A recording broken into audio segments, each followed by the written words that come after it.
Welcome to Kinship Cafe. I'm your host, Jim Jones. So glad you can join us today. And we are continuing our journey through the Daodejing. And we are currently in chapter 63. So definitely making some progress. And today we're going to be looking at the translation from Ames and Hall, some really fantastic scholars. We haven't usually used their text too much, but today it seemed to be rather appropriate. So I'm weaving that in. But we're actually going to start with some Chinese characters. So we've talked frequently about the minimalistic nature of the underlying text, and we'll just kind of see what these opening three lines, because they kind of are very similar to each other, and it gives you a sense of what that minimalist nature looks like. Now, I highlighted the center character in each line, which is the character for Wu, which you should be familiar with at this point. When we talk about absence, this is that character, and that kind of goes hand in hand with the character for presence. But here we're seeing other what they call Wu forms.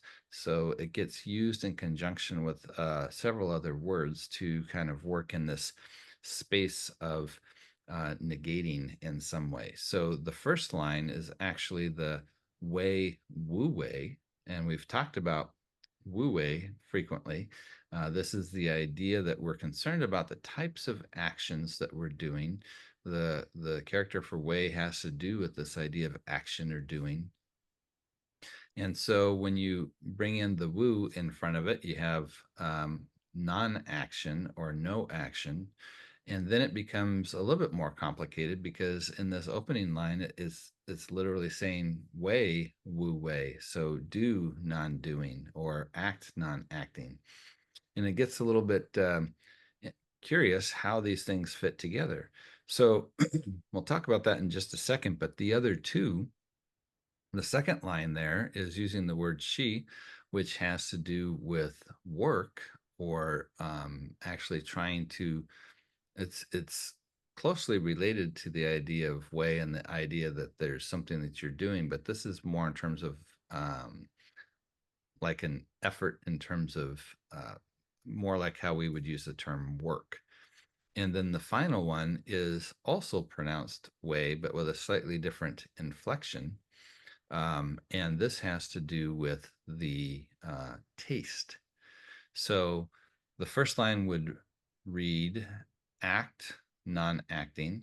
Second line would be work, non-work. And the third line would be taste, non-taste.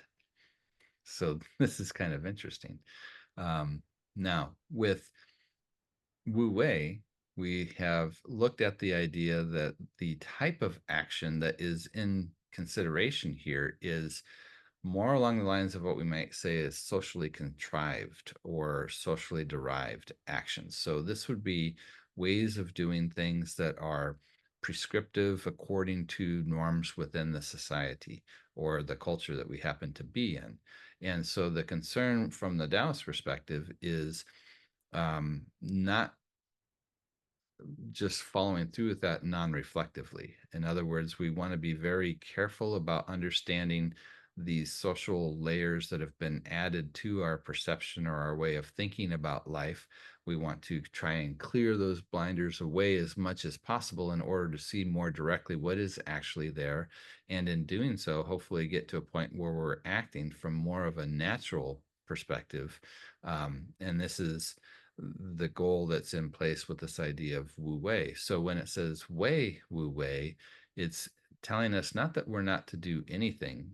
By non-acting, it doesn't mean that we just sit there. It's more of an active way of engaging in the world, but not through the lenses that our culture puts on us.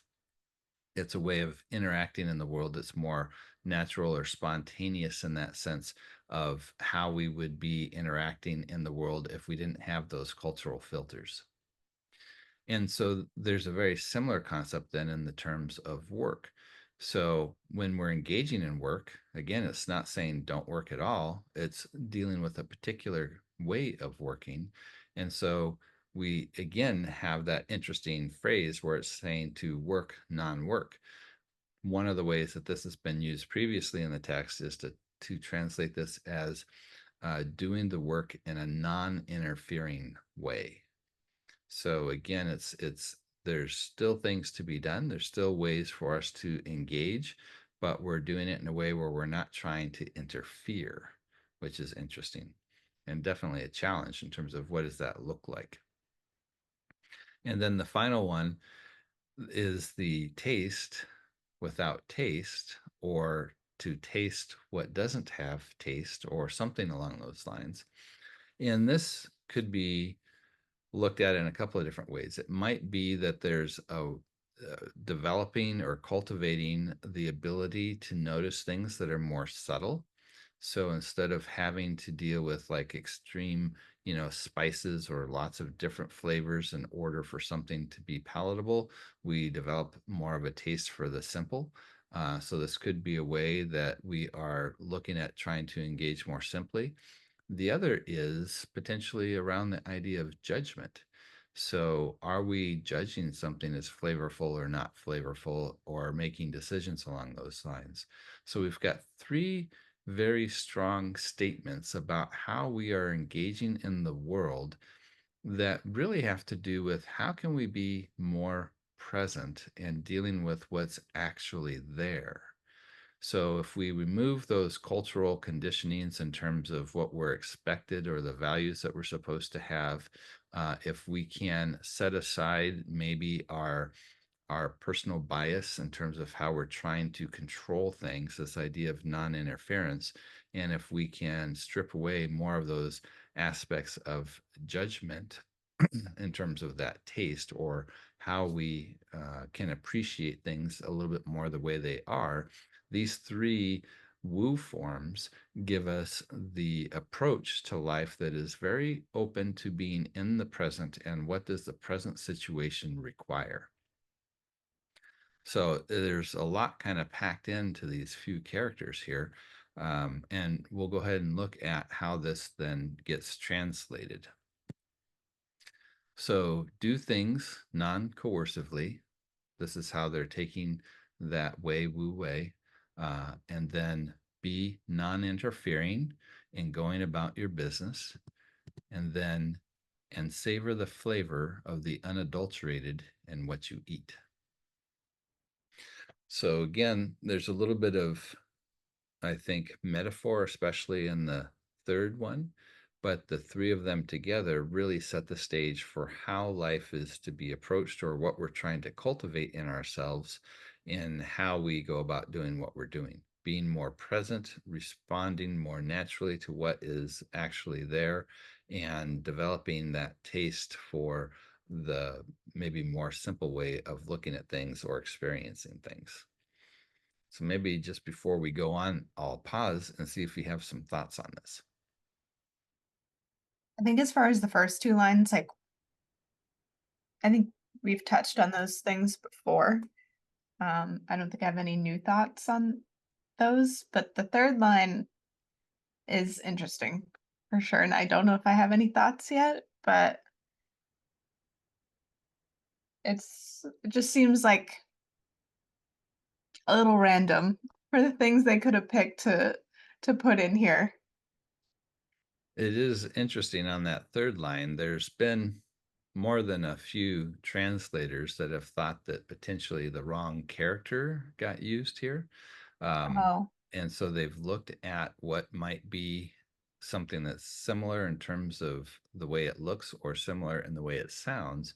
And a few of them have actually used the idea of knowledge here. So knowing without knowing, as opposed to taste without tasting. But I think it kind of works either way, especially if we're thinking about it in terms of uh, either values, in the sense of, what's considered tasty versus not tasty, or in the idea of being comfortable or learning to appreciate something that's more subtle, or potentially more plain or more simple. I think those kind of actually work with the idea of knowing, but we I think this is the primary way, at least in the text that we're seeing, in the text that we've received. There are some later commentators who commentate on this that go from the perspective of no, but that's much later in time. So it's more of a speculation that maybe the wrong word was used here. And sometimes I think that people are tended to look for a solution that maybe is not exactly justified, in the sense that, just because they don't like the way it goes or the way it fits, they will say, well, maybe it doesn't belong here, or maybe there's the wrong character. um, so who knows, but I'm just going with what we have in the actual text here. Which character is considered to possibly be wrong? So the one that's being used for taste and the third one is also pronounced way, but sometimes it's replaced with, and I believe the character is pronounced chi, but not like chi, like the energy, but a different kind of. There's a lot of words that sound the same in Chinese, but are actually different characters. But it has to do with the idea for to know. So there's uh there's some disagreement about whether it's actually supposed to be a word that refers to taste or not. Well, only in the sense that people have found it confusing. Why do they introduce taste here? But it's not the first time that the idea of not having taste is actually associated with the Tao. So there's a previous portion and I forget which chapter it is now, in the Tao Well, Te the Ching. five uh flavors um destroy the palate or something like that, right? Yeah, that's in chapter 5, or chapter 8, I believe. No, not 8. Maybe it is. I don't know if I'm confusing the 5 with chapter 5 now, but yeah, there's definitely that passage that talks about the 5 colors blinding the eyes and the 5 tastes dulling the taste. So yeah, but there's actually another passage that talks about that the Tao is tasteless, or that it's bland, and so people have to kind of get used to the idea of something that's not, you know, this spicy thing. To me, it metaphorically it certainly seems to fit, and uh I think pretty much everything in this book is a metaphor, but um it seems to me to be referring to, like,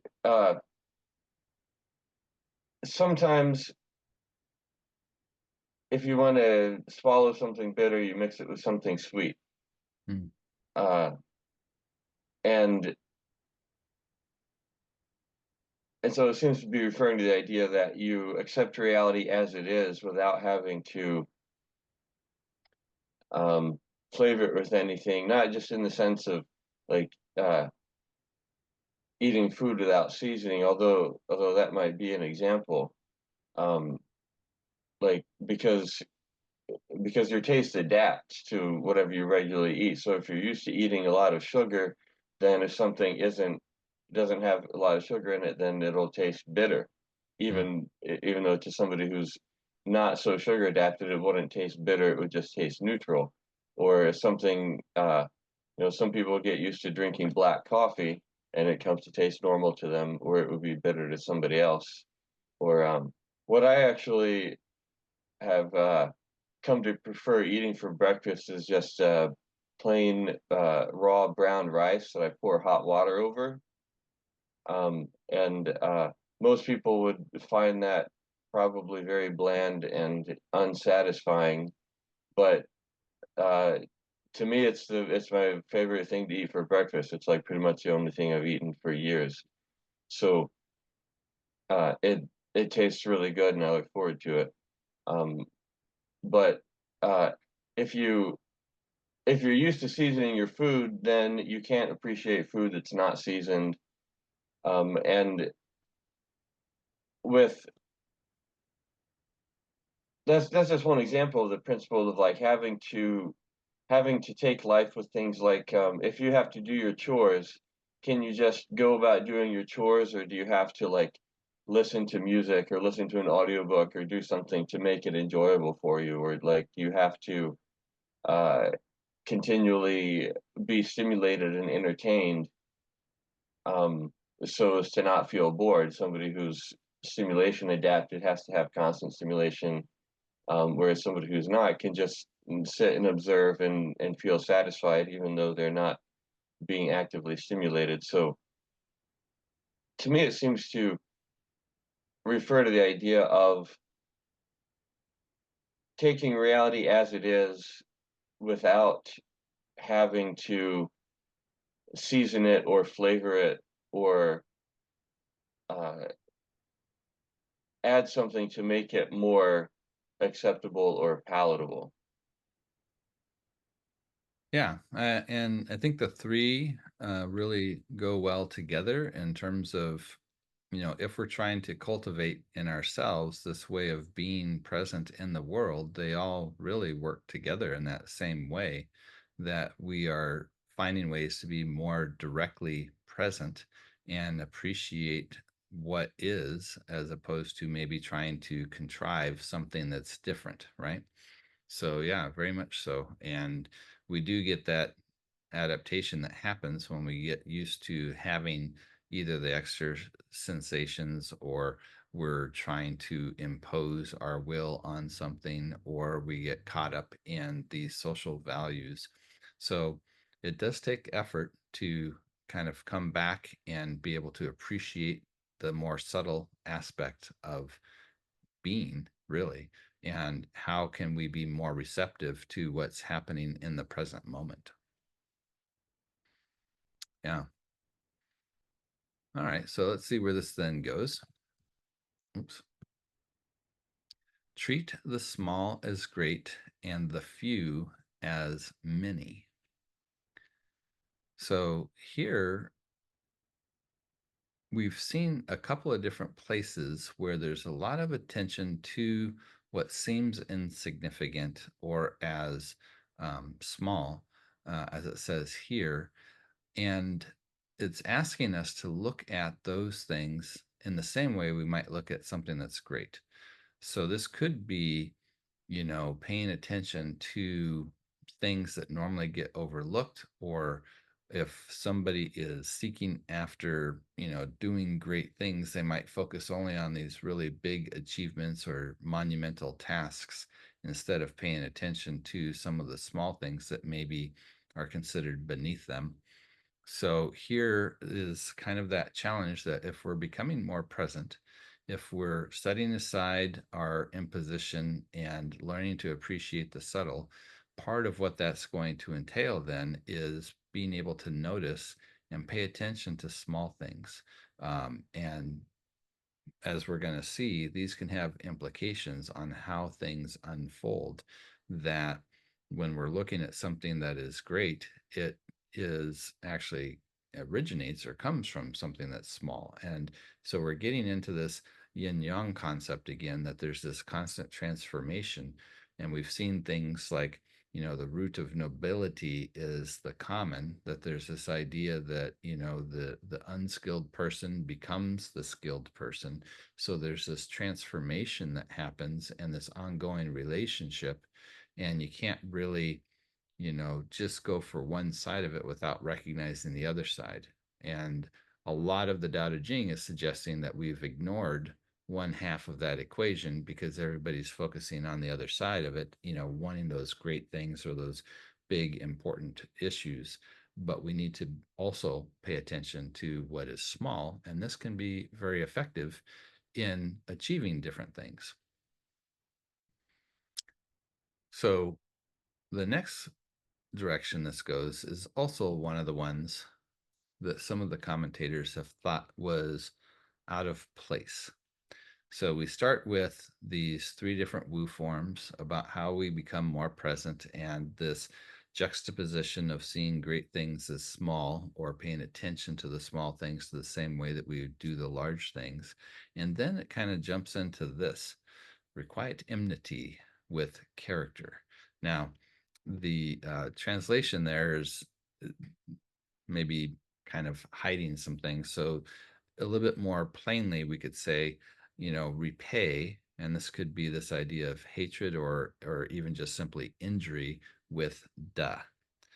Now, I take a little bit of an issue with da being translated as character, because I think that the Tao Te Ching has been making the case that when you pursue da as a virtue, that it is misappropriating it. It's using it in the wrong way. It becomes a goal that one's trying to achieve instead of a consequence of when we become more in tune with and acting in harmony with Tao.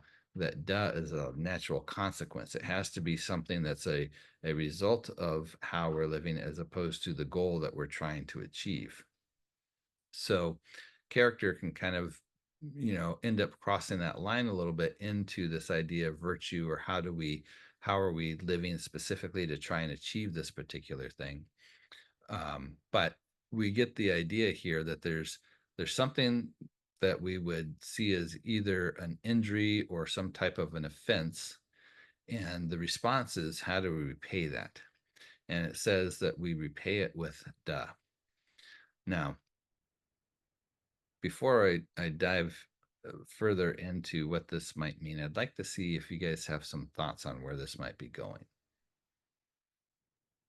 For me, it's like if somebody is trying to engage in conflict with you, respond with peace. Yeah, there's been a few commentators that have remarked on how this reminded them of some of the statements from Jesus that would say, repay, evil with good, type of an idea. These days, we would say kill them with kindness. Or you get more with honey than vinegar or something like that. Mm-hmm. Mm-hmm. Yeah, it's I'm thinking of a quote that I recently read in an article by a mathematician who was writing about trisectors, which are basically this particular type of mathematical cranks that has been around for centuries. That when they find out that the trisection of the angle is impossible in using classical Euclidean construction techniques, and this was proven in the mid 1800s, then they think, oh, people must just not have figured it out how to do it yet, and they try to figure out how to do it, even though it's mathematically impossible. Um, and he mentioned that uh, he wrote a letter to somebody who had written a whole book about trisecting an angle, and he was kind of mean in his letter, and said, it's too bad you've wasted so much time on something that is useless and can only spread error. Uh, and he said, I was appropriately humbled by his reply, which said, thank you for the interest you have shown in my trisection. So he was kind of describing an example of when somebody did this to him, and he felt appropriately humbled by it. Yeah, yeah. So that'd be kind of along the lines of like what Taylor was saying, this idea of responding with kindness, even when something is maybe a little bit more derogatory that's coming at you. Yeah.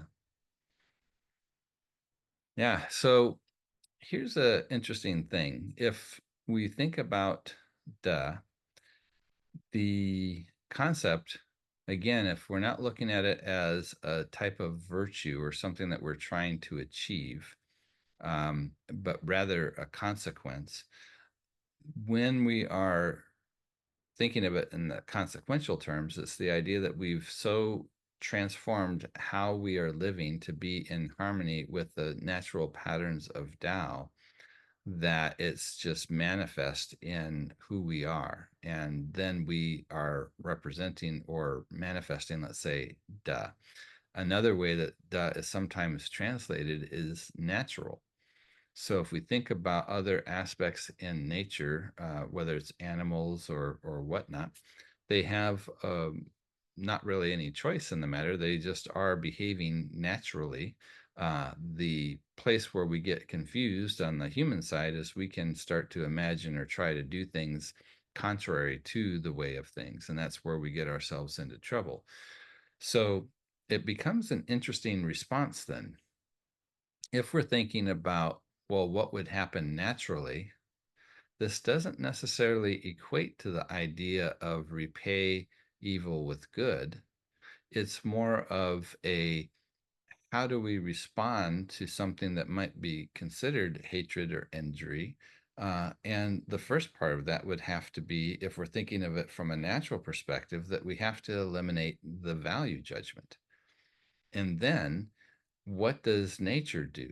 Well, it is going to respond in a way that would make sense given whatever it is. So there's definitely like this cause and effect. It doesn't mean that if there is, let's say, an injury done, that there isn't a consequence to that or that there isn't a response to that. But what's going to happen is it's not going to be in the sense of retaliation, because retaliation is a little bit more like there's an emotion involved, because we've taken on this value judgment of whatever it is that happened, and that might turn into more of a heated response, let's say.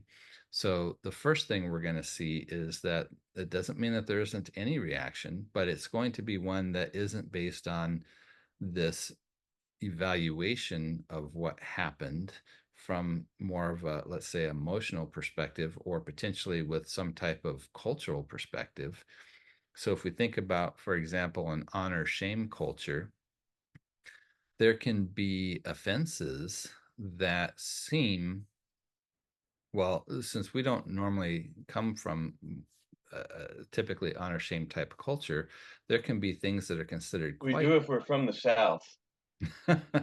well, there's going to be aspects of that for sure and things that carry through. But in general, there's a lot of things in our Western culture that are different than how things are perceived within more of an honor shame culture. If we go back to a biblical example, it's kind of interesting. There's this passage where there seems to be this like escalating levels of offense that are happening. And it starts off with, and I don't recall exactly what the first two were, but there was a couple of levels where it seems pretty severe. But then the final one, which would be the one that's considered most severe, seems very strange to us. And it says, if you call someone a fool, you'll be in danger of hellfire. And you think, well, why is that so significant? But within that honor shame culture, the idea of calling someone a fool actually comes with severe consequences in the way that people are perceived within their social standing. So it could be, from a cultural perspective, something that might seem as innocent as calling somebody a fool could take on a tremendous impact because of the cultural consequences. So if we think about the way wu wei, how do we act in ways that aren't derived by these social constructs, then it's going to avoid something like this misstep from a cultural perspective having that kind of impact, right? It's going to be, okay, this person's maybe responding with a word that's trying to elicit a serious problem, but the Taoist is going to be able to say ultimately that what they're doing is just actually using words. And those only have an effect if we're taking on the rest of those social constructs. So in this case, the idea is that if we're responding with da, one is the valuation is removed. It's just simply evaluated on what was actually happened. And then that doesn't mean that there aren't consequences. So if, let's say, somebody hits you every time you walk by them, It's not going to be something where we maybe are going to create a value judgment on that as much as we're going to say, I don't want to get hit, so I'm going to avoid that person, right? That there's a consequence that still happens, even if we don't apply a value judgment to it. But then within nature, there's ways that these things are maybe repaired, or there's ways that it kind of moves on from it. So if we have like a flood that happens, or a fire that happens, there's an injury, we could say, that occurs, but then there isn't like a retaliation. There isn't a value judgment that's made on that. In fact, sometimes the fire is important for how things are able to actually reproduce in terms of the forest. Certain types of seeds require the heat in order to actually open up and be available, or floods can bring in nourishment to the soil that wouldn't normally be there. And so then there's a response to that where maybe there's new life or additional things that happen and expand. So there's definitely responses that happen from that natural perspective, but they're different than what happens from a typical human response, where we would potentially take great offense or have more of an emotional or a retaliation type of an approach. Here it's suggesting that how we receive those things is one, from a non-judgmental perspective, and then we would try to respond more naturally to whatever it was that happened. Again, going back to those Wu forms of how do we present ourselves or become more present without those social constructs, without imposing my particular will, without needing to have things, in a sense, flavored a certain way, right? Being able to appreciate the more subtle. It creates an entirely different way that we deal with the idea of offenses or hatred or injury from others. Any thoughts on that? Which culture were you talking about where calling somebody a fool is considered to be very dire? Well, this would be in the context of the Middle East, where the biblical text comes out of. I But see. so, Yeah, because there are larger differences within cultures, like compared to maybe uh, Japanese culture, or particularly Japanese culture at certain times in the past. That might be a more extreme example of an honor shame culture, but even within what we consider a single culture, there's still variation. So, like within the United States, for example, uh, the South is an honor shame culture compared to the North or the rest of the country. And this is something that's actually been measured. I remember reading a study one time that measured like responses to being insulted, and it actually measured that Southerners got much more angry in response to just what seemed like minor slights. Like if somebody actually insulted them, the people not from the South, they might feel hurt, they might feel upset, they might feel sad, but the Southerners were distinctly responded with anger. And Have you ever heard that Jeff Foxworthy joke? Have you ever had to climb up on a water tower with a can of spray paint to defend your sister's honor? You just might be a redneck. That to me, that's an example of like the honor shame culture. The supposedly in the South, it derives from like the Scottish Highlands, where the original like settlers of Appalachia came from. hmm, And that's kind of why that still exists a little bit. But um, that's definitely a thing that's been measured, that like uh, it's it's much more dangerous to insult a Southerner than a Northerner. Let's put it that way. yeah, yeah, cross-cultural uh, interactions can always be very tricky because things can be perceived very differently.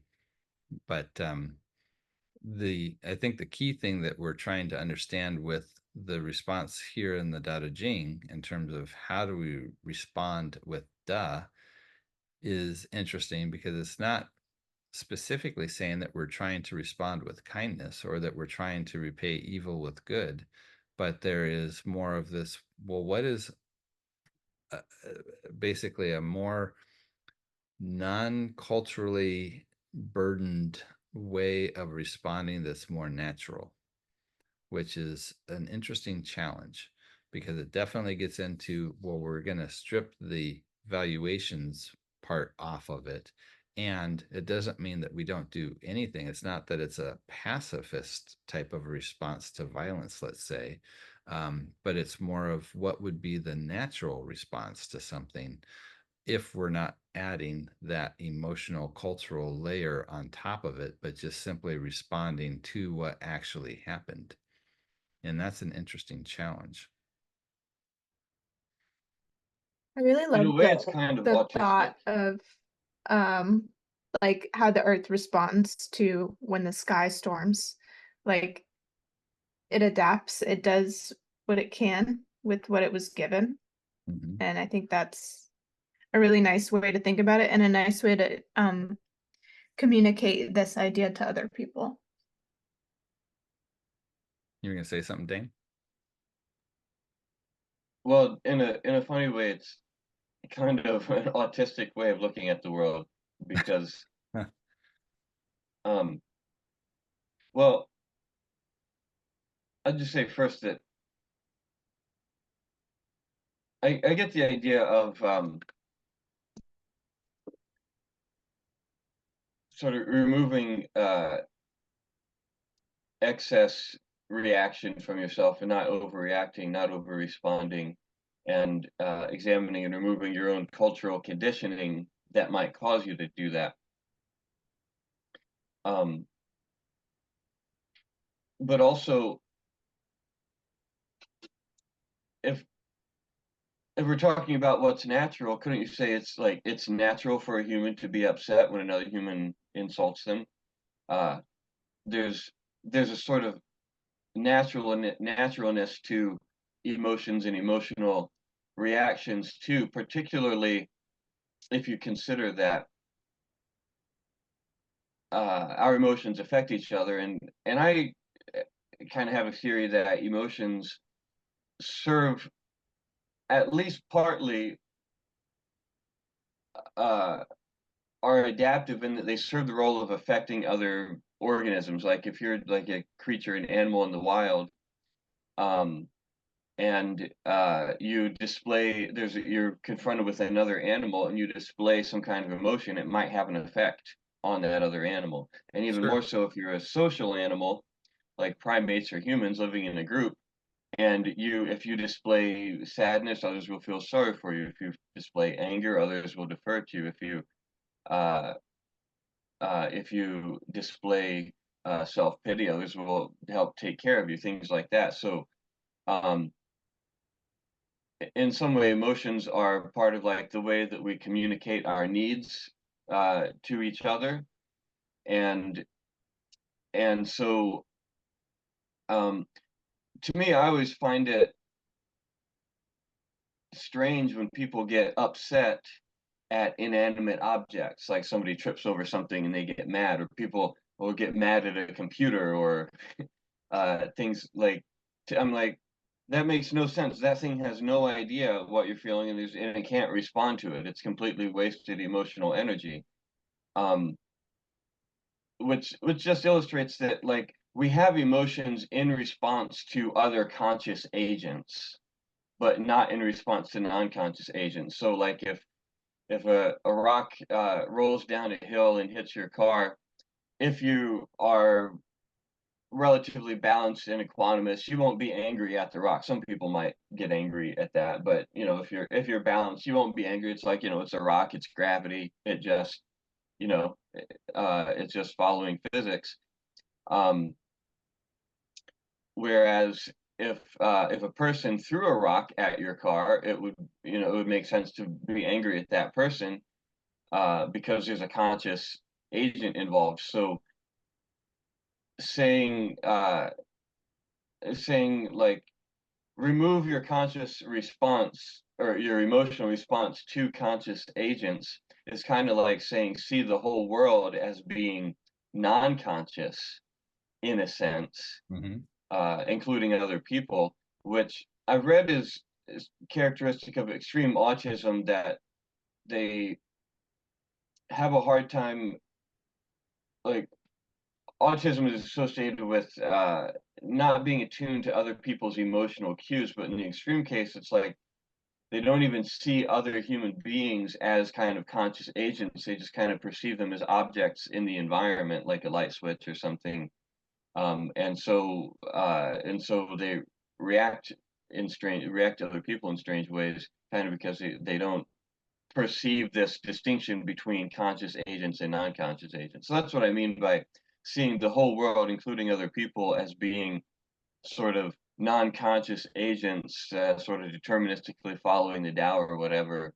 It's kind of a autistic view of the world in a sense. Yeah, I it's think like I, I think there's a difference between completely shutting off the emotional response to a conscious agent and being able to have the level of emotional intelligence to regulate the response that you have to the emotions that are arising within you. So you could still emotionally react to somebody who's throwing a rock at your car, but you can choose the way that you react to those emotions that you're feeling as well. Like there's another layer involved in that. yeah. And I think the part maybe I should clarify is previously was referring to emotions that are a result of cultural valuations, right? So if you are walking through the living room and you stub your toe on the coffee table, uh, if you're not going to get upset at the coffee table, like Dane said, that's kind of strange. Why would you be mad at the coffee table? But there's still going to be, let's say you don't get upset at the coffee table, you're still going to be like, ow, that hurt, and you're going to have that, what we could call an emotional response to that, stimuli, but we're not projecting onto the table something like, well, they meant to do that on purpose, kind of a thing, right? So it's not that we are emotionless creatures, but there is, in a sense, something to what Dane's talking about. Not that we need to see the entire universe as unconscious, but I mean, certainly there's this concept within the Tao of this idea of fate, right? And that things are unfolding according to certain patterns. And if we take that into more of a modern context of determinism, that things are cause and effect, then even the actions of another actor that is conscious don't necessarily equate to that they could have done anything different. So it's the expectation, we could say, from a cultural perspective, that's going to be very different to the degree in which we think that things could have been otherwise, that's going to add to that emotional complexity in terms of how we respond to it. If we think somebody did something and we think that there is, they just are choosing to behave this way, it's going to cause us a great deal of upset because we're thinking that, well, they could have done otherwise. But if we've really internalized more of a determinist view of the world, there's a point where we recognize this is the culmination of this long causal chain, literally going back to the Big Bang, that's manifesting at this particular point in time in this person, but they're not like fully responsible for it because there's this whole chain of events that happened even before they were born that are involved in that particular incident. That's not to say, we don't have a mechanism whereby we can still deal with the issue of responsibility, but it's different. It's not the sense of this person just simply chose to act wrongly. It's a bigger question that when you are taking into consideration determinism. So there's that level of cultural expectation of how we define what people are and how their actions are interpreted that add to or change the way that we emotionally interpret actions. So if we're looking at from a duh perspective, of what is naturally unfolding according to the patterns of Tao, then somebody, doing something horrendous, let's say, like shooting people up in a crowd, or being a suicide bomber, or any of these really horrible types of actions we can think of. It's not to say that there isn't any type of emotion involved with somebody getting hurt, or a loved one getting killed, or any of those types of things. Of course there's that emotional aspect that's part of that. But if we're trying to understand it in the same way that there was an earthquake, or that there was a fire, or that there was a flood, there's a different way that it's responded to. There's definitely emotional, experience at loss or devastation, however it happens. But there's another layer on top of that, that I think is where the Taoists are trying to get with this idea of how do we respond with Da, that is trying to be more present in what actually happened instead of the projections that we are putting onto a situation. And that's where something like the retaliation would come into play, that would be different than if we're thinking about something, let's say, like an earthquake. We're not figuring out how we're going to pay back, right? If there was an earthquake, it's like, oh, experiencing all the things that we experience from that loss or that devastation or whatever. But then there's a different type of response we have in terms of how do we rebuild? How do we, try to plan better so that, our buildings are not as susceptible to, an earthquake, or not building right on a fault line, or whatever it may be. There's a lot of different ways that we respond if we're doing it from more of that duh perspective, as opposed to this more culturally conditioned way of viewing actions that generate different types of emotional responses. So I didn't mean to imply that there isn't any type of emotional response. Certainly that's there, and definitely Dane's correct. When we think about from a evolutionary perspective, there's a lot of things that we demonstrate that we don't even actually have control over, right? Some people more than others, but I happen to be somebody who blushes very easily, and that can happen if somebody pisses me off, right? If they start to do something, my face is going to get red, Same. and they're going to be like seeing that, and it's going to communicate, watch out, right? And that's part of how that evolutionarily is built in there. There's a lot of things, like even the dilation of our pupils, or the constricting of it, that can be picked up even subconsciously by other people, because we've got that social connection, where there's a lot of micro expressions that we can't control, and we might not even consciously recognize in another person, but it's communicating to us at more of that subconscious level, and helping us to be aware of when we've overstepped a line. All those things are definitely a part of what it means to be human, and something we need to pay attention to in terms of those patterns, and what types of activities are going to generate certain types of reactions in other people. Um, it's that cultural layer, again, that the Tao is mostly concerned about, or the Daodejing, I should say, in terms of adding to that certain kind of projection onto the situation that goes beyond what actually just happened, that creates that additional emotional response, that is saying we want to go back to having what is more of a natural response to that. Does that make sense? Yeah, it's kind of crazy to think about how much I've learned in like how to respond to people and how to respond in situations like that from being in like a customer service job. Yeah. Like you learn that, if they come at you and they're upset and you respond calmly, it completely disarms them, and then they calm down. Yeah, Yeah. that's just interesting. It is an interesting challenge for sure. And sometimes it can seem unrealistic. How can you not have a emotional, how can you not project onto a scene a certain amount of, let's say, intent or something like that onto the other person, that really, you know changes how we feel about the situation. Mhm. Yeah, I there's think in situations, especially where it's not personal, it's a lot easier. If somebody throws a rock at your car, of course, that's personal, seemingly. right. But then we have But no yeah, idea what's really happening with that other person or why they did it. yeah, We project onto it what we think they're thinking, but in the same way that we don't always even understand what we're thinking sometimes, it seems a lot easier to understand what other people are thinking when in reality we have no idea, right? yeah, And what brought them to that point or all the circumstances leading up to it.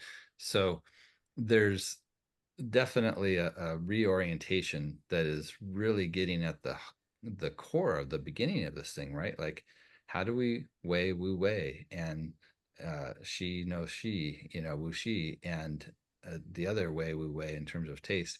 Those things really are a challenge in terms of self cultivation to how do we be present and recognize all these other kind of cultural layers and strip those away, right? yeah. it's I think it's there's a big level of like compassion and empathy that you have to have in order to stop in that moment and think about those things. And it comes with a lot of practice. Like you have to find the more low stake scenarios where you can be conscious enough to practice that in order for it to actually be effective and to get better at it. It's hard sometimes to find those situations in the moment. yeah. Well, There's what's called the fundamental attribution error, mm-hmm, which is basically where we are more likely to attribute our own actions to uh, transient circumstances, and we're more likely to attribute other people's actions to their character. So, for example, uh, if I snapped at somebody and said something harsh, it was because I was just having a bad day. But if you snap at somebody and say something harsh, it's because you're a jerk. yeah, So, uh, one way this could be interpreted is kind of running counter to that, and understanding that if somebody did something you don't like, maybe it's not because they're a bad person or a fundamental flaw in their character. Maybe it's just because of whatever circumstances um, they were experiencing that you weren't aware of. yeah, So if somebody does something you don't like, and you're aware of this, then your first thought can be to wonder what uh, uh, I wonder who peed in their Cheerios this morning. I wonder what happened to make them so cranky, instead of boy, that person's just really a jerk. yeah, yeah. Yeah, like wow, they must really be going through something to have had to respond like that. So we're at time here, but I've got a little bit more that we can look at. I could either split it out till tomorrow, but are you guys okay to stick on for a moment? Yeah, I'm good. I don't have anything after this. So we Okay. can go as long as you need. I know you've got time today, so Okay, well, yeah, let's go a little bit further then. I don't think the balance of the chapter is going to take as much time as the first part because there was a lot of deconstructing and thinking through how this works. But then the rest is almost what are the consequences of this? So now we're getting into a little bit more of a strategy. Take account of difficult while it's still easy and deal with the large while it's still tiny. So if we think about where it was saying, look at value the small things the same as the big things. Here we're seeing kind of the value in that if we deal with something while it's still at a very small state, it's going to be much easier to deal with than if we wait till it becomes a big issue, right? There's a value in paying attention to those small things because we can stop small things from becoming big things. And it says the most difficult things in the world originate with the easy. So again, we've got that transition that happens with that yin yang between small and big, right? And here, it's dealing with the issue of difficult, starts off as something that's easy, and then it migrates into something that's more complicated or more involved. If we can address it while it's small, we have a much better chance of being able to prevent it from becoming something big. And the largest issues originate with the tiny. Right? So we've got this idea of timeliness that then comes into it. So how do we become more present? How do we become more aware of the details, the small things? When we do that, then we have the ability to act in more of a timely manner to address things before they become bigger issues. And as we've seen with a lot of this, this is referring back to the idea of governance. And so while this definitely has application in our personal lives, this is also referring to more at that governing level, that what they need to be concerned about is the small details, because if they focus on those, they'll be able to take care of them quickly and easily, and it will become a lot less effort, almost we could say effortless, in terms of trying to deal with these large issues, because you're kind of nipping them in the bud, so to speak.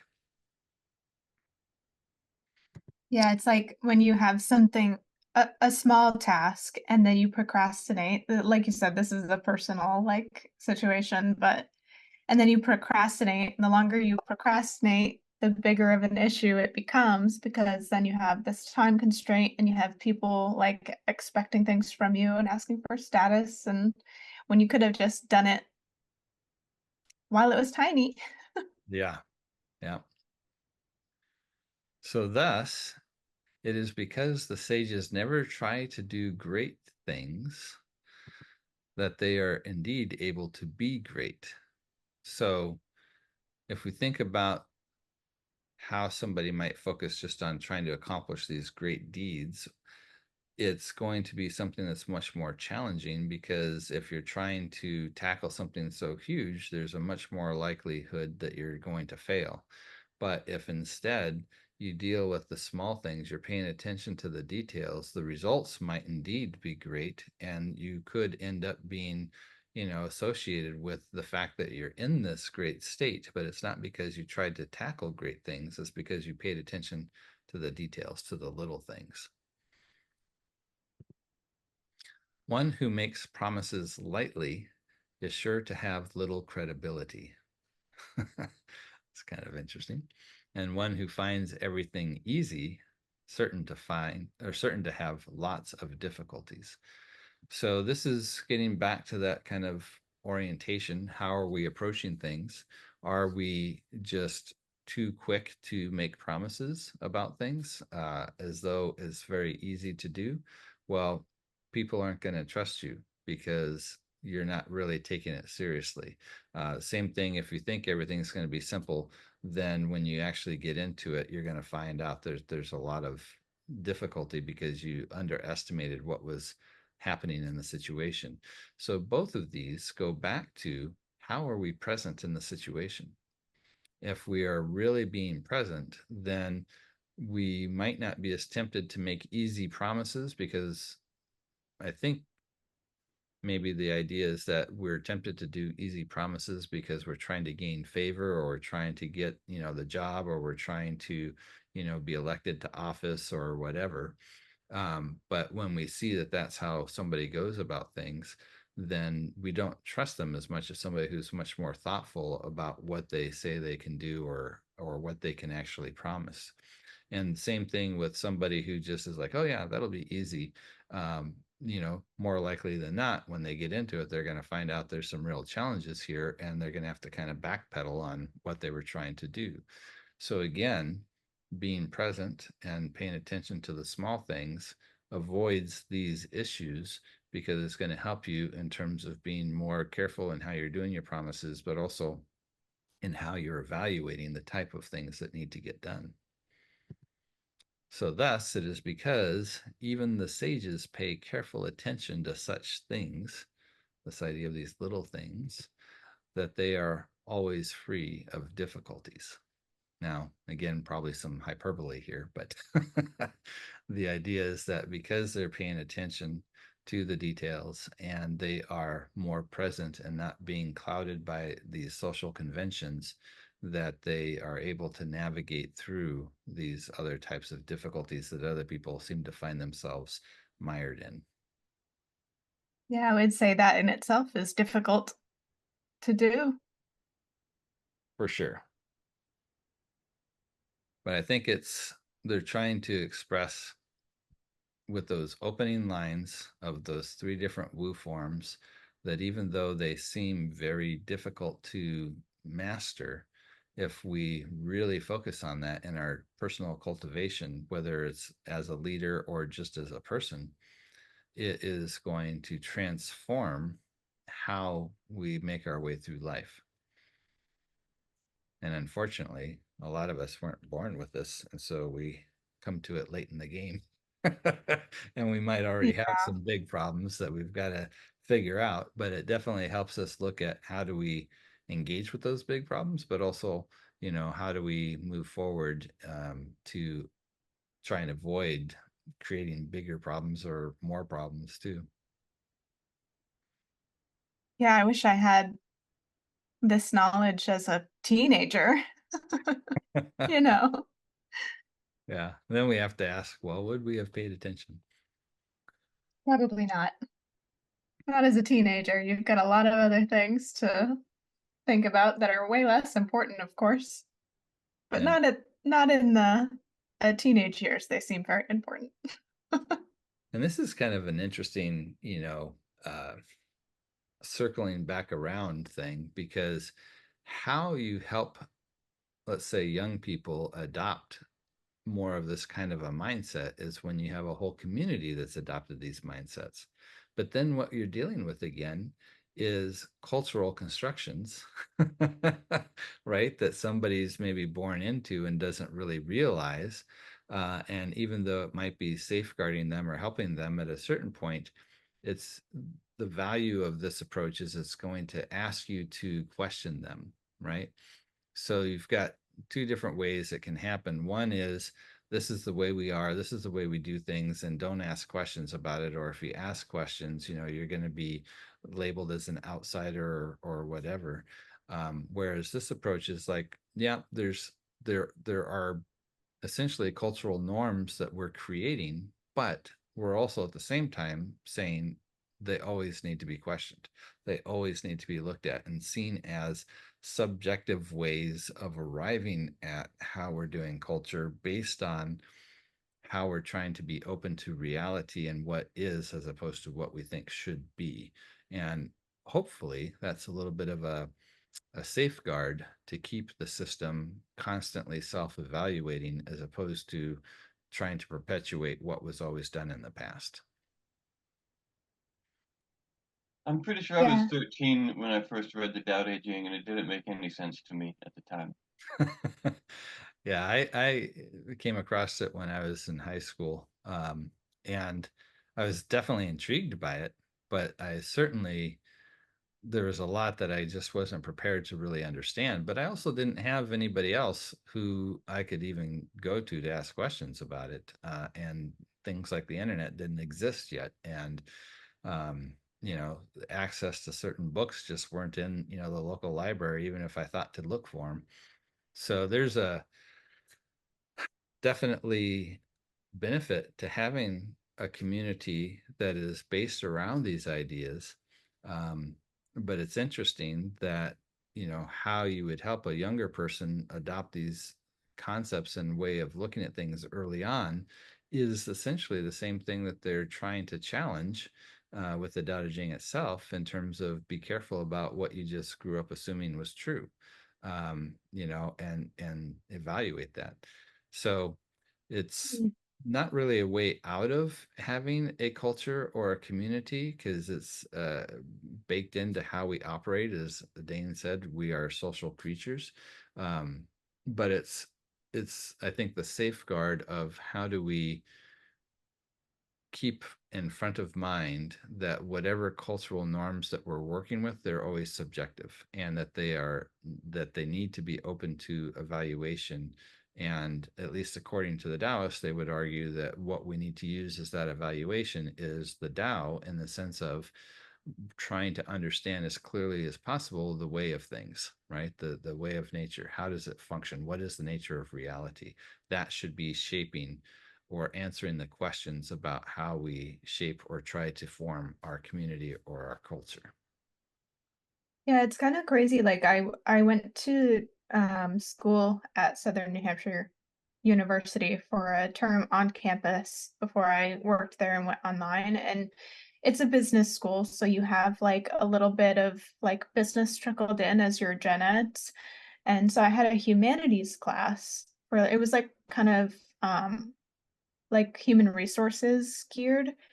And in there, we learned a lot about, like, just in general, how to treat people, Hmm. like at work, really, like just have empathy and stuff like that. And it's kind of crazy to me that we don't have those types of classes at any point in like grade school. There's nothing like that. I mean, you have psychology, but that's more around the science of it than the application.